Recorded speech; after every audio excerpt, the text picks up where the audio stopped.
It's AJ with etrailer.com. Today we're going to be checking out this trail kitchen from MORryde. Now there's two different versions of this. There's the version that has a stove tray, and then there's this version that we're talking about today that has a compartment. You can lift this up and store things inside, but the top is a nice cutting board like surface, so you can actually prep your food here. If you're using a campfire off to the side, you don't need the grill. You can prep your food or put your done food here and have your fridge there with you too. Let's check it out.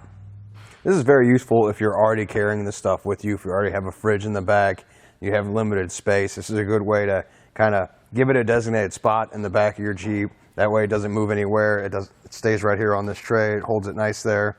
And then you have that extra counter space too, because you're going to need that, you know, when you're out there cooking, prepping your food, or when it's done, somewhere to set things down. And this gives you that extra spot for not only the fridge, but the countertop. But then when you're not using it, it goes all back in there nice and neat. You don't even have to lift anything out and move it around. Plus, it doesn't take up the whole back seat. You can still put your power station right there or load up whatever you want next to it. Everything has its nice, neat spot. It all works on this track system. So you can see it's all pulled out here, and it locks into place as you pull it out or push it in. So right now, I've locked that one into place. You see I can't push it in or move it at all. You have a lever here. You just push down. You can slide into place, and now it's going to lock in right there at the end. So I can't pull it back out because it's locked into place. Pushing that down, slide it back out. And if you stop here, it's not locked in. You can see it moves back and forth still. But you pull out like that, it locks into place.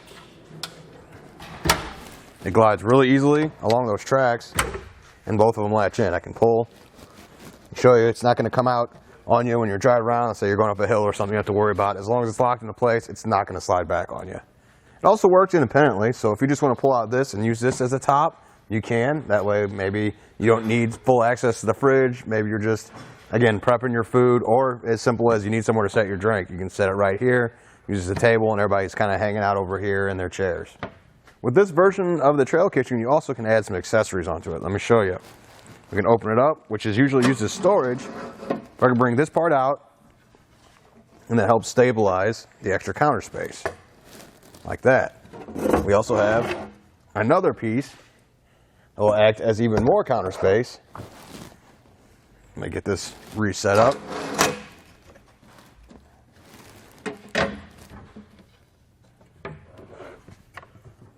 So this folds out like that.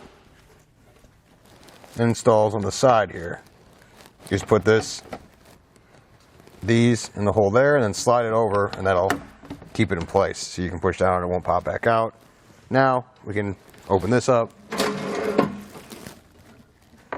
fold it out, and we've added a bunch more counter space to use for whatever you need.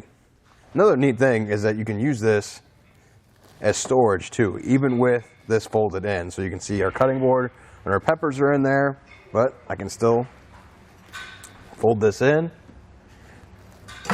push in our support, and close it down. It doesn't interfere with the storage space, so it's not like you have to make a choice whether you're going to use that or use it for storage. You may notice that the countertop is a little shiny, and that's all of the tops we have here, and that's because it's FDA approved, so you can just go ahead and straight up chop vegetables on this top. It's not going to collect any bacteria or any moisture, so it won't harm you. It's made to do that. And something I want to know is how sturdy it is. So we have two cups here.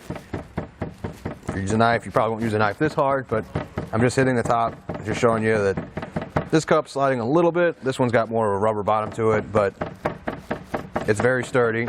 You're not going to have the whole thing bouncing up and down on you as you use it.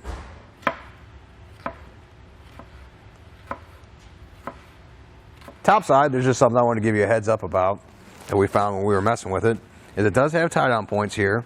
You can see we have two different straps. This is the strap it comes with. It's a cam buckle strap. It's not long enough to reach over the fridge to the other side. It might reach the other side if there's nothing even loaded on there, but it's not very useful. We didn't find any instance where this helps because this kind of pops out of there pretty easily. So we recommend getting one of our etrailer cam buckle straps. This is going to be much longer, so you can tie it down way better that way. It also can run through here, so it's not just some clamp that's going to hang on there and get loose if you accidentally loose it up top. It's nice, sturdy. The cam buckle is covered up too, so you don't have to worry about scratching anything up top. It's covered up with this padding. It's just going to be way more useful to you than this that doesn't even reach. Let's see how much room we have in the storage space. I'm gonna go front to back. Looks like it's 17.5 inches from here to here. Then let's go side to side.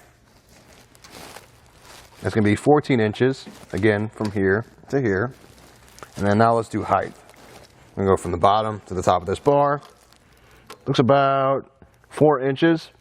And if you don't have this installed too, it'll be 4.5 inches. That's just because this folds in, it takes up a little bit of that space on the top, but without it, you won't have that problem.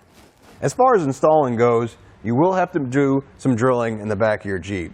Now, if you have a Jeep Wrangler Unlimited, JK or JL, there's two different options to get a plate that you can install that'll be a no-drill application. So it'll go in there in place of the D-rings already installed. You'll take those out, you'll set the plate down there, tighten that down with those screws, and using those same holes, then you can attach this on top of that. That way you don't have to drill any holes in the back of your Jeep.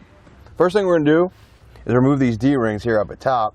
So we're just gonna loosen these, and then you wanna make sure you get the ones that are closest to the back seat. So, you know, in our instance, it's gonna be the ones furthest away from us. So got here and here. So remove those, and that's where we're gonna reinstall the bolts for this.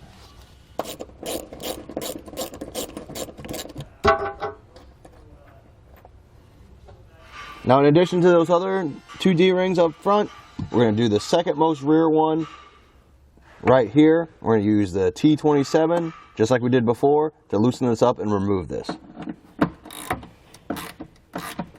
Now with it loose, we can just remove it here from the driver's side. So what we're going to do before we put our plate in place is we put these spacers over the rib nuts. And something you'll want to do, because we had to go through it, is go ahead and remove that back mat out of your Jeep. We put ours to the side there because that thickness of that was just enough to where this is how much bolt comes out. So there's not a lot of bolt that comes out. So with the carpet, there was even less. So like we couldn't get it to install. So you have to remove your back mat, and this will install way easier.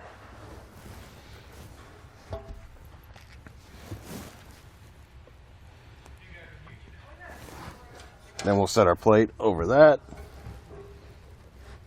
Line it up with those spacers. Make sure you do with all these on the left side. You want the arm here on the right side. So the bolt is going to be that bolt and the lock washer on top. So we'll just drop that through the spacer and then try and tighten it down that way. And come through with an Allen wrench and tighten it back down. With this installed nice and tight, we just come back with the caps and put those over the holes. The next thing we're going to do is install these feet at the back of it, and the way you can tell it's the back, you can see the yellow handles.